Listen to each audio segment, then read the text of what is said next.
L'entrepôt du bricolage, filiale du groupe Samsey, vous présente Si on parlait.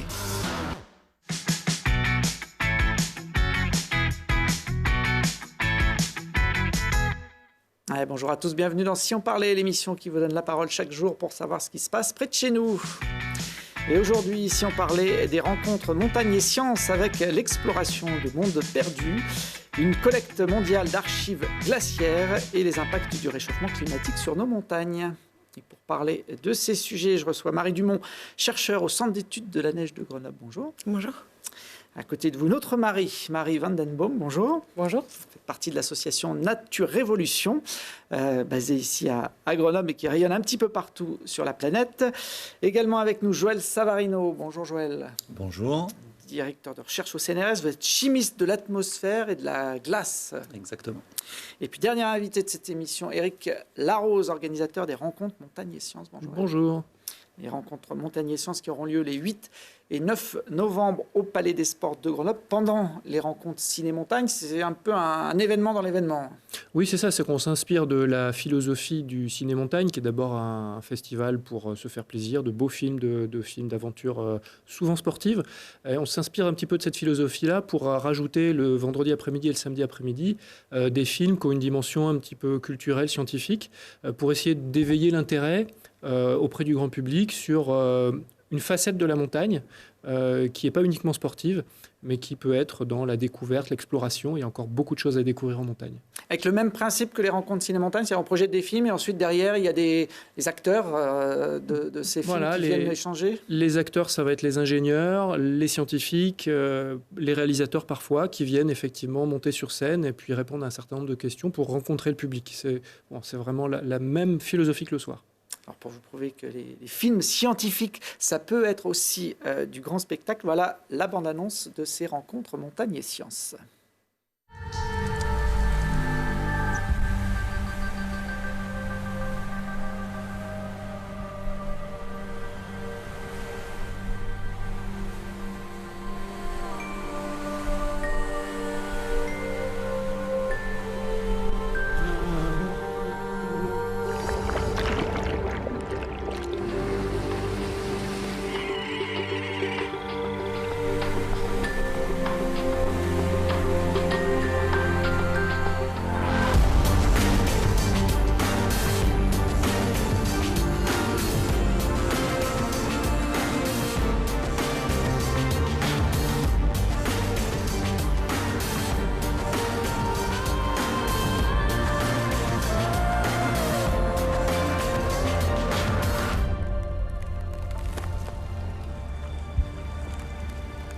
Essayer de sauvegarder quelque chose de ces glaciers m'a paru assez évident.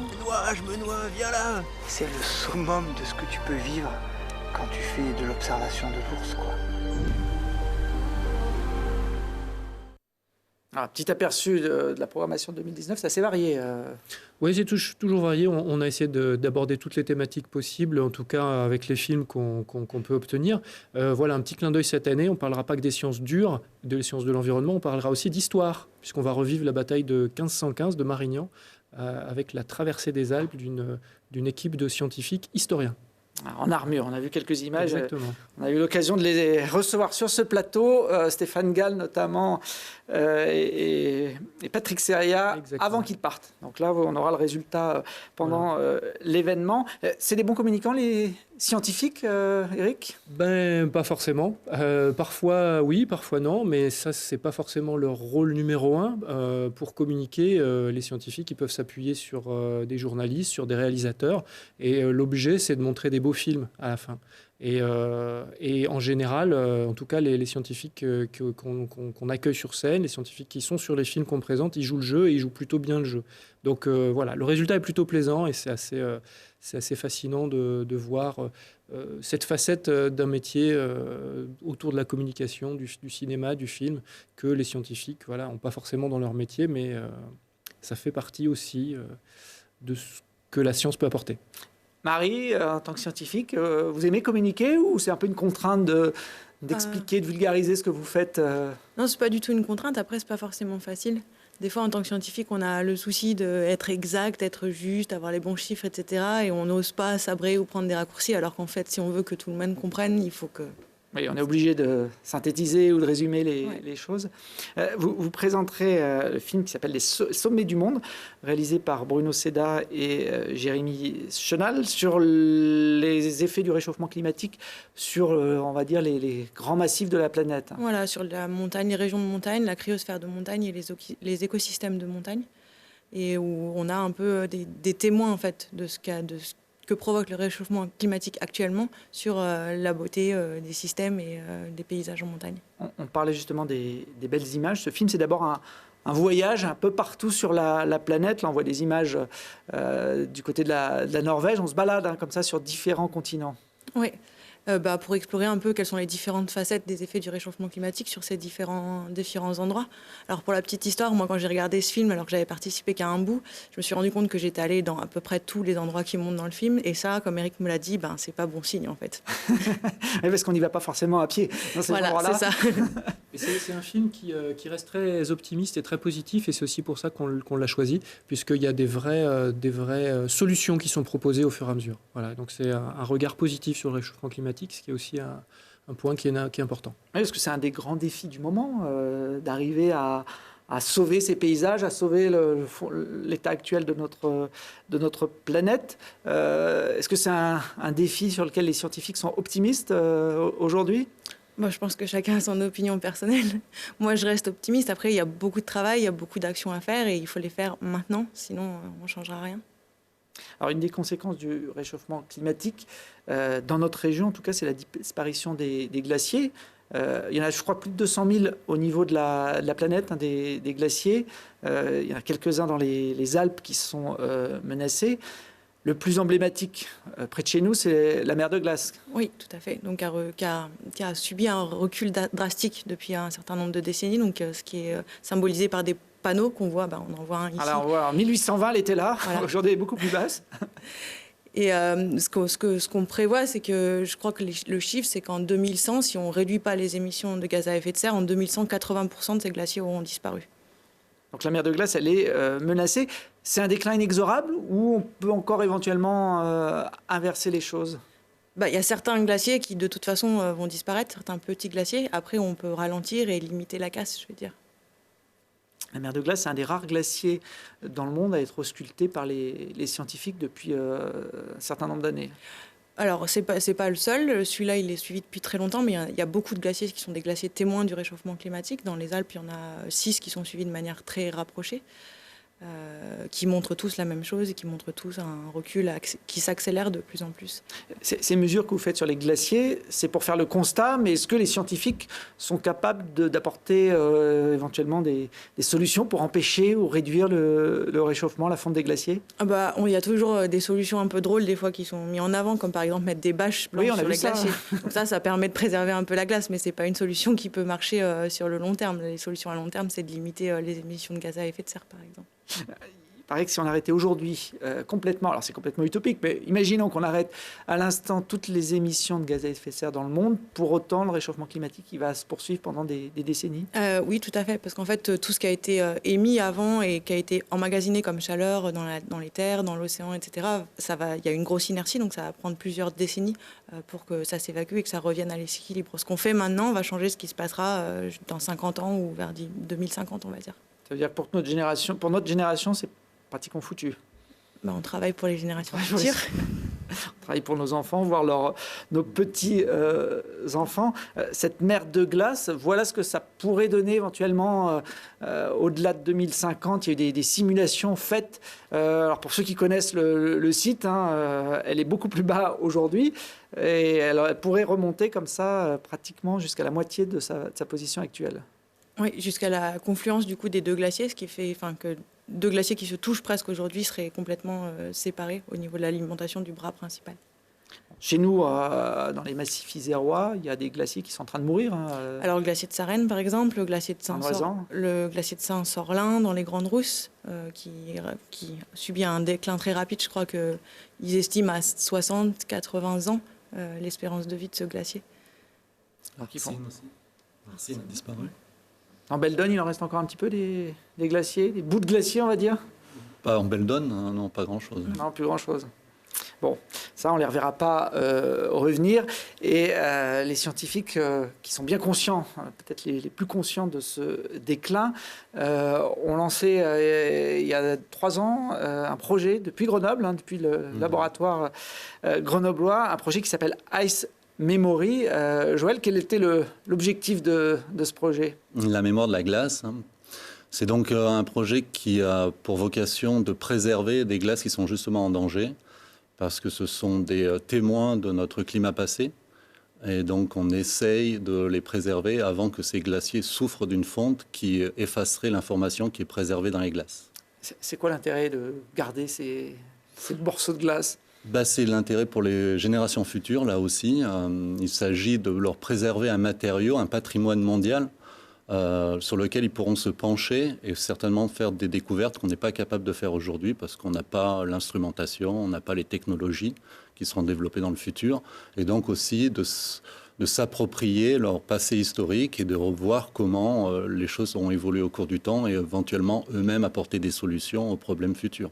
Et c'est un témoin du climat passé, hein, la glace, ça emprisonne des petites bulles d'air. Les glaces, c'est un peu une grande bibliothèque et puis chaque carotte de glace est un livre et chaque couche de neige est une page de cette histoire climatique.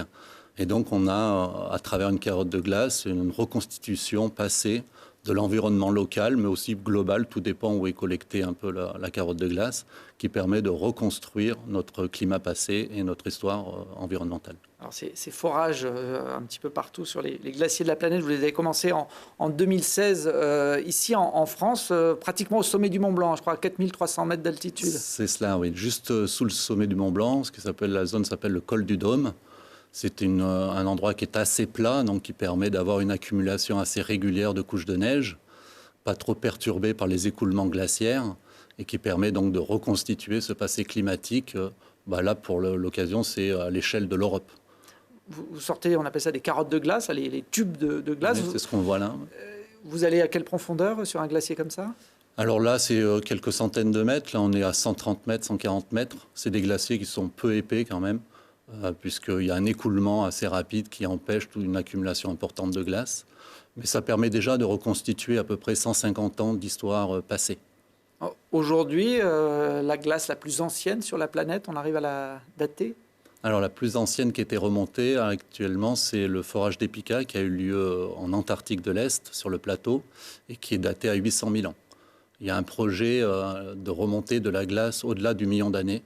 Il y a certaines zones, certainement en Antarctique, qui ont archivé des glaces très anciennes. Et on essaye d'aller toujours un peu plus loin pour reconstituer le mieux possible notre passé. Alors ces forages, vous les poursuivez, je crois qu'il y en a eu un en Bolivie après celui du Mont Blanc. Toutes ces carottes de glace, qu'est-ce que vous en faites pour l'instant? Pour l'instant, elles sont actuellement stockées. Donc, on a 2 grands forages qui ont été collectés dans le cadre du programme Ice Memory, qui sont le col du Dôme et l'Illimani en Bolivie, qui est juste un peu au-dessus de La Paz. Et ces 2 carottes, pour l'instant, sont conservées à Grenoble, mais elles ont pour vocation d'être conservées dans le meilleur congélateur du monde, qui est l'Antarctique. Au moins, on est sûr qu'il ne tombera jamais en panne, et au moins pour des millions d'années. Et du coup, l'idée d'aller les conserver sur le long terme dans une station franco-italienne qui s'appelle Concordia, où la température moyenne annuelle est de moins 55 degrés, ce qui assure une congélation parfaite pour préserver aussi les signaux. Il s'agit aussi de ne pas réchauffer la glace, même si elle reste en dessous de zéro, parce qu'il y a des informations qui ont besoin de rester à très basse température pour être conservées. Il ne faut pas casser la chaîne du froid. Exactement. J'imagine. Ouais, c'est une longue chaîne du froid. Ouais. C'est difficile à mettre en œuvre. Là, on voit toutes les infrastructures de l'Institut polaire qui permet de transporter cette glace depuis Grenoble jusqu'au centre du continent. C'est un projet qui implique plusieurs pays, mais c'est vrai que Grenoble, c'est un peu le berceau de la glaciologie, on peut le dire comme ça? C'est un berceau de la glaciologie, effectivement, avec d'illustres personnages que sont Lee Boutry et Claude Lorius, qui ont été les 2 fers de lance du développement de la glaciologie en France, et le laboratoire de glaciologie, qui s'appelle aujourd'hui l'Institut des géosciences de l'environnement, a été le centre névralgique de ce développement. Le prochain forage, il est déjà prévu? Il est prévu, effectivement, sur le Kilimandjaro, donc en Tanzanie. planifié pour janvier 2020. Il reste de la glace sur le Kilimandjaro. Il reste de la glace, un petit glaçon qui ne s'écoule plus, mais qui est porteur d'informations. Et c'est la dernière glace d'Afrique, donc c'est aussi un symbole. Alors, le film Ice Memory sera présenté le vendredi, sur la première journée. C'est ça, le premier après-midi, le vendredi. Voilà. Vendredi 8 novembre. Explorer, protéger la nature et notamment les derniers mondes perdus, c'est le but de l'association Nature Évolution, créée il y a une dizaine d'années à Grenoble. Marie, c'est quoi un monde perdu ? Un monde perdu, ce serait ce qu'on peut aussi nommer un hotspot de la biodiversité. C'est un lieu peu exploré, peu impacté par la présence de l'homme, et qui recèle par ailleurs une biodiversité, une nature incroyable, une effervescence naturelle à étudier, à montrer et à préserver. Il en existe beaucoup aujourd'hui sur la planète ? On en dénombre 36 aujourd'hui. Et nous, on a un peu jeté entre guillemets notre dévolu sur 2 d'entre eux notamment. Madagascar pour une part, dans le massif du Macaï, et puis Matarombeo sur l'île de Sulawesi, qui est un massif karstique qui se situe en plein cœur du triangle de corail.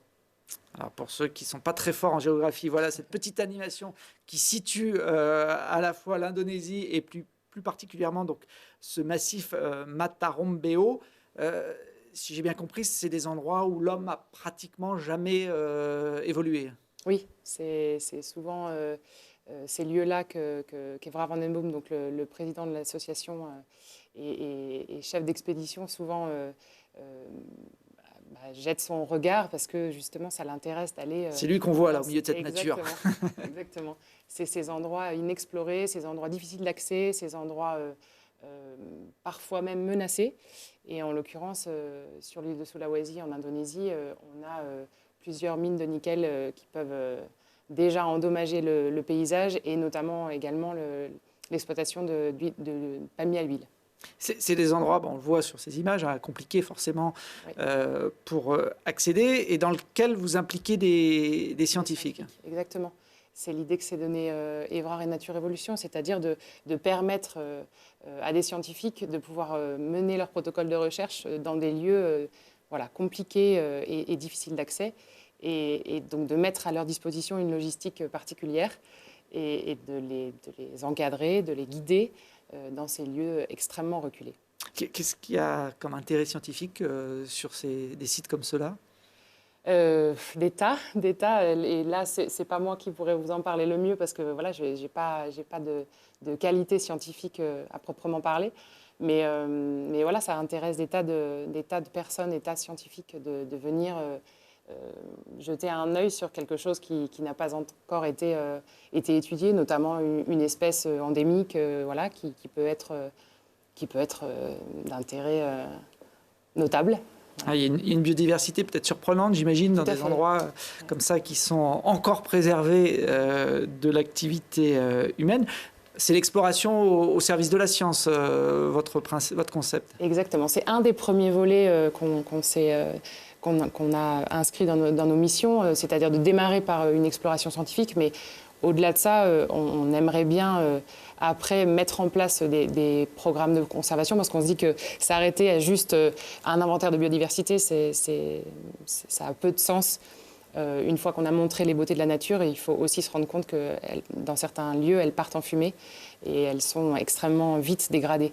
Donc, dans un deuxième temps, on met en place, avec le soutien des populations locales et des partenariats français et indonésiens et malgaches, des programmes de conservation où là, on essaie d'agir en local et concrètement. Vous essayez de faire protéger ces sites. J'imagine que ce n'est pas forcément toujours les priorités de ces États. Non, ce n'est pas une mince affaire et parfois, effectivement, c'est pas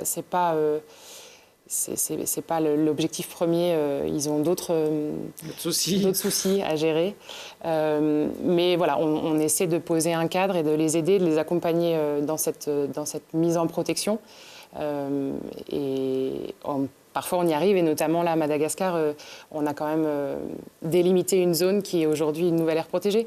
Donc ça avance petit à petit. Il faut être patient. C'est des projets à long terme. Alors vous y impliquez les scientifiques, mais on va dire qu'un citoyen peut également aujourd'hui participer à votre projet. Vous appelez ça les écoles volontaires. Exactement, un citoyen lambda. On n'organise pas de casting au sein de Nature Évolution. On propose à tout un chacun de venir se tester sur le terrain, donner un peu d'huile de coude, un peu d'enthousiasme et un peu de temps. Donc le concept est tout simple. Vous allez sur notre site, vous vous inscrivez à une mission éco-volontaire, que ce soit à Madagascar ou en Indonésie, et vous donnez un autre sens à votre voyage. L'idée est qu'on vous permette quand même d'explorer une nouvelle contrée, qu'on vous donne accès à un milieu assez exceptionnel, tout en vous demandant, gentiment bien sûr, toujours, et sans vous éreinter à la tâche, de participer à un projet qui est en train d'être mené par les populations locales. Donc, par exemple, à Madagascar, ça peut être la construction d'une école. En Indonésie, ça peut être le nettoyage d'une plage. Ça peut être aussi participer à accompagner les scientifiques qui sont sur le terrain et qui mènent leur protocole de recherche, les accompagner justement et être à leur côté pour essayer de mieux comprendre et de faire partie de ce processus de mise en conservation du lieu. Voilà. L'association s'appelle Nature Évolution. Donc, si on a envie d'aller prendre nos vacances au Makai ou dans ce massif qu'on a vu d'Indonésie, en plus, il y a une grosse partie des frais qui sont défiscalisés. Exactement. Vous pouvez bénéficier davantage là-dessus. Tout à fait. Et il faut savoir que 65% du don est reversé et est en faveur des projets de conservation qui sont lancés en Indonésie et dans le Makai à Madagascar. Eric, vous avez déjà eu l'occasion de voyager avec Évrard, qui est le chef de ce projet. Pas forcément dans les contrées chaudes, on était au Groenland, et c'est vrai que c'est une aventure extraordinaire. Voilà, c'est juste magique. 1 mois et demi dans des lumières de rêve. Belle aventure, belle expérience. Pour découvrir donc, ce projet en images, ce sera le samedi 9 novembre au Palais des Sports, 14h à 17h. Il y aura également le film présenté par Marie Dumont ce samedi sur ces montagnes de la planète. On parlait de biodiversité, de l'ours le samedi. Oui, de l'ours et des grands prédateurs. C'est vrai que cette année, on avait un petit peu le désir et la volonté de mettre en avant la biodiversité. On va beaucoup parler du climat et de façon du changement climatique en essayant d'être optimiste et positif. On va aussi parler de la biodiversité et de la façon la plus positive possible. Et c'est d'abord de l'observer. Et on aura un film qui va très loin en Asie du Sud-Est et puis un film qui est juste à côté des Pyrénées où on va découvrir toute une série de grands prédateurs, dont certains qui sont emblématiques comme l'ours et le loup, les aigles, les vautours. Voilà, on va redécouvrir ces animaux extraordinaires dans un film qui nous est offert par Vincent Munier et Laurent Geoffrion. Vincent Munier qui est un photographe animalier hors pair, vraiment de très très très haut niveau. On a la chance en France d'avoir quelqu'un qui est capable d'emmener le cinéma animalier vraiment au plus haut de ce qu'on peut faire en cinéma. Donc on sera très très content de vous présenter ce film. Ça s'appelle et ce sera le samedi après-midi aussi. Ours simplement sauvage. Voilà. Et tourné de l'autre côté, du côté espagnol des Pyrénées. Il n'y a pas encore de film scientifique sur le loup de nos Alpes, le loup français. On cherche un film depuis plusieurs années. C'est un sujet sensible, mais... sensible. Le sujet de l'ours est sensible aussi. Et puis vous allez voir que dans ce film, l'ours simplement sauvage, il y a quand même pas mal de grands prédateurs et il pose des difficultés, notamment aux éleveurs et aux chasseurs. Il ne faut pas se voiler la face. La question du loup, elle est. On va l'aborder un jour. On cherche un bon film pour parler de ça. On a parfois des films un peu plus longs qu'on peut pas sélectionner. On a parfois des films qui nous parlent beaucoup de ce que fait le loup du côté des élevages, mais pas forcément du loup lui-même. Enfin, voilà, on a un juste milieu à trouver pour être dans la découverte, mais aussi un petit peu dans la science, dans les problèmes de société auxquels il faut faire face et qu'il faut expliquer. Donc, on va parler du loup un jour, promis. S'il y a un réalisateur scientifique qui nous écoute là, et qui a envie de travailler sur le loup, il y en a pas mal à Grenoble qui sont intéressés par ce sujet. Ça va peut-être créer des envies ou des vocations. On sera content de les rencontrer et de parler de de ce qu'on peut attendre dans un festival comme ça. Bon, en tout cas, le programme 2019, il est déjà très alléchant. Donc, sur ces 2 jours, vendredi 8, avec notamment le film Ice Memory à partir de 14h pour le début des projections. Et puis le samedi, avec les 2 autres films dont on a parlé, plus L'Ours. Prix libre, l'entrée, ça veut dire quoi ? Ça veut dire qu'on a un prix conseillé autour de 8 €, mais que chacun peut donner ce qu'il veut. Et on donne une fourchette entre 3 et 12, qui sont les prix minimum et maximum qu'on peut estimer acceptable, on va dire. Mais on encourage vraiment les gens à donner 8 parce que donner 8 € quand on peut les donner, ça permet de maintenir la gratuité aux scolaires. Et ça, pour nous, c'est hyper important. Donc voilà, j'insiste vraiment sur ce message-là. Il faut que tout le monde joue le jeu dans le principe du prix libre. Et puis, je terminerai avec un petit détail qui est vachement important pour nous. Sur les 7 films qui seront projetés pendant les 2 après-midi, il y en a 5 qui seront les premières diffusions. Et ça nous tient beaucoup à cœur aussi. Puis 8 €, c'est encore moins cher qu'une séance de cinéma classique où en général on a le droit qu'à un seul film. Exactement. Sans avoir en plus les protagonistes sur scène ensuite. Merci, je précise qu'il y aura ensuite une tournée dans la région. Voilà, on sera présent dans une dizaine de villes en PACA et Rhône-Alpes. Notamment Bourdoisan pour rester Isérois le 19 novembre et Villard-de-Lans, je crois, le 6 décembre. Le 6 décembre, exactement. On retrouve de toute façon toutes les infos sur le site des rencontres Montagne et Sciences. Merci à tous les 4. Nous, on se retrouve très vite pour d'autres aventures.